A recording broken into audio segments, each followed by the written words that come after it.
শিল্পী এজনে কয় যে ৰাইজ মই কমকে আপোনালোকে অমুক ঘেন্টা খাতি নকৰো জুবিন গাৰ্গক কোনে সমালোচনা কৰে তীব্ৰ বাক্যবাণেৰে জুবিনক তচনচ কৰিব খোজা কোন এই সকল লোক জুবিন গাৰ্গৰ ওপৰত ডিপেণ্ড কৰিব তেওঁ গান গাবকে না তাতে গৈ ৰাজনীতি কৰিব ঘেন্টা খাতি নকৰো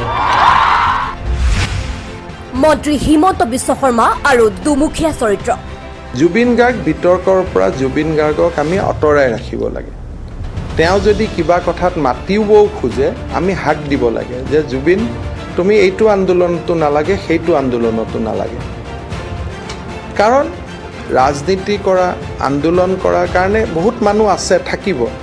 জুবিনক আমি মনে প্ৰাণে বিচাৰোঁ যে অসমৰ কলা সংস্কৃতিখিনি জুবিনে ধৰি ৰাখক মই জুবিনক বিজেপি হোৱাটোও নিবিচাৰোঁ মই জুবিনক কংগ্ৰেছ হোৱাটোও নিবিচাৰোঁ আৰু মই জুবিনক চৰকাৰৰ ফালেও নিবিচাৰোঁ চৰকাৰৰ বিৰুদ্ধেও নিবিচাৰোঁ জুবিন গাৰ্গ বাৰে বাৰে ৰাজনৈতিক দলবোৰৰ বাবে আৱেগ সৃষ্টিৰ এক আহিলা হৈ পৰে নেকি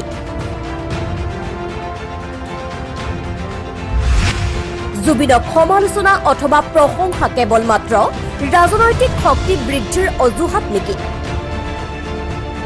ঘটনা যোৱাকালিৰ একাংশ যুৱকে ৰাতি জুবিন গাৰ্গক আক্ৰমণৰ চেষ্টা কৰিছিল মহানগৰীত আৰু তাৰ পিছতেই তীব্ৰ প্ৰতিক্ৰিয়াৰ সৃষ্টি হৈছিল ৰাজ্যজুৰি প্ৰতিক্ৰিয়া ব্যক্ত কৰিছিল মন্ত্ৰী হিমন্ত বিশ্ব শৰ্মায়ো তেওঁ কৈছিল জুবিনক অসমৰ একাংশ লোকে সমালোচনা কৰি ঠকা সৰকা কৰে তেওঁ কৈছিল ভূপেন হাজৰিকা দেৱকো বহুতে সমালোচনা কৰিছিল আৰু জুবিনক লৈও সেই একেই কথা আমি বিচাৰো জুবিনক নিজৰ মতে থাকিব দিব লাগে শিল্পীসুলভ মনটোক মুকলিভাৱে থাকিব দিব লাগে কিন্তু জুবিনক সমালোচনা কৰা লোকসকল কোন সেই লোকসকলৰ মাজত হিমন্ত বিশ্ব শৰ্মা নাইনে সেয়া আছিল কা আন্দোলনৰ সময়ৰ কথা মঞ্চই জুবিন গাৰ্গে অসমীয়া জাতিৰ হকে মাত মাতি চুকা সমালোচনা কৰিছিল চৰকাৰক সেই সময়ত জুবিন আছিল বিজেপিৰ কাৰণে মূৰৰ কামুৰণি কা আন্দোলনক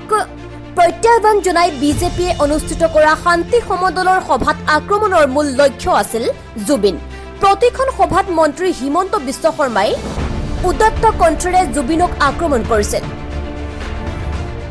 সমালোচনাৰে ঠকা সৰকা কৰিছিল সেয়া কেতিয়াও গ্ৰহণযোগ্য হ'ব নোৱাৰে আমিও হিমন্ত বিশ্ব শৰ্মা ডাঙৰীয়াৰ দৰে বিচাৰো জুবিন মুক্ত হৈ থাকক